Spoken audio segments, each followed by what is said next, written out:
அனைவருக்கும் வணக்கம். ஓம் ஸ்ரீ லட்சுமி நாராயண மேட்ரிமோனி சார்பாக உங்களை அன்புடன் வரவேற்கிறோம். இன்றைய வரன்களை பார்க்கலாம் வாங்க. அதற்கு முன்னாடி நமது சேனலை யாராவது முதல் தடவை பார்க்குறவங்களா இருந்தால் ஒரு சப்ஸ்கிரைபர் பெல்லை கிளிக் பண்ணி வச்சுக்கோங்க.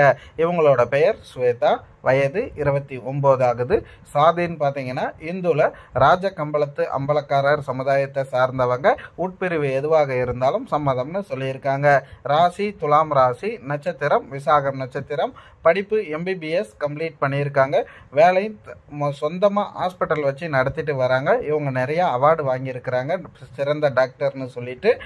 திருமண நிலைன்னு பார்த்தீங்கன்னா இவங்களுக்கு முதல் மனம்தான். இவங்களோட எதிர்பார்ப்பு என்னன்னு பார்த்தீங்கன்னா, வரக்கூடிய கணவர் இவங்கள மாதிரியே டாக்டராக இருந்தால் பெட்டராக இருக்கும்னு இவங்க யோசிச்சுட்டு இருக்காங்க. அல்லது அட்வொகேட்டு, மெடிக்கல் வச்சுருக்கிறவங்க, இந்த மாதிரி ஓரளவுக்கு நல்ல வேலையில் இருந்தால் நல்லா இருக்கணும் எதிர்பார்க்குறாங்க. இவங்களோட வசதின்னு பார்த்தீங்கன்னா இவங்க நல்ல வசதியாக இருக்கிறதா தான் சொல்லியிருக்கிறாங்க.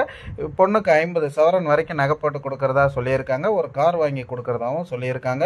சொந்த வீடு 2 வீடு இருக்கிறதாவும் சொல்லியிருக்கிறாங்க. இவங்க ரிக்வஸ்ட் பண்ணி கேட்டுக்கிட்டதால இவங்க முகத்தை கொஞ்சம் மறைச்சி போட்டிருக்கோம். நேரில் வந்து கேட்கும்போது ஃபோட்டோ கொடுத்துருங்கன்னு சொல்லியிருக்கிறாங்க. இவங்களோட அப்பா அம்மா என்ன சொல்கிறாங்கனாக்க, வரக்கூடிய பையன் பிரைவேட் வேலையில் இருந்தாலும் பரவாயில்ல, நிரந்தர வேலையில் இருந்துக்கிட்டு ஓரளவுக்கு சம்பாதிச்சுட்டு ஓரளவுக்கு வசதியாக இருந்தால் போதும், பெரிய குடும்பமாக இருந்தாலும் பெட்டர் அப்படின்னு சொல்லியிருக்காங்க. இவங்க கூட பிறந்தவங்க 2 அண்ணாக்குமே மனம் முடிச்சுட்டு அவங்க தனித்தனியாக செட்டில் ஆகிட்டதாகவும் சொல்லியிருக்கிறாங்க. சமீபத்தில் தான் பொண்ணுக்கு போய் ஜோசியம் பார்த்தாங்க. எந்த ஒரு குறை தோஷம் எதுவுமே இல்லைன்னு ஜோசியர் சொல்லியிருக்கிறாங்க. இவங்க வந்து கும்பகோணமில் வசிச்சுட்டு வராங்க. மேலும் இந்த மணமகளை பற்றி தெரிந்து கொள்ள ஸ்கிரீனில் தெரியும் கான்டாக்ட் நம்பரை உபயோகித்து உடனடியாக திருமணத்தை நடத்தி முடியுங்கள். ஆவணி மாதத்துக்குள் இந்த பொண்ணுக்கு திருமணம் நடக்க வேணும் என்று ஜோசியர் சொன்னதாகவும் சொல்லியிருக்கிறாங்க.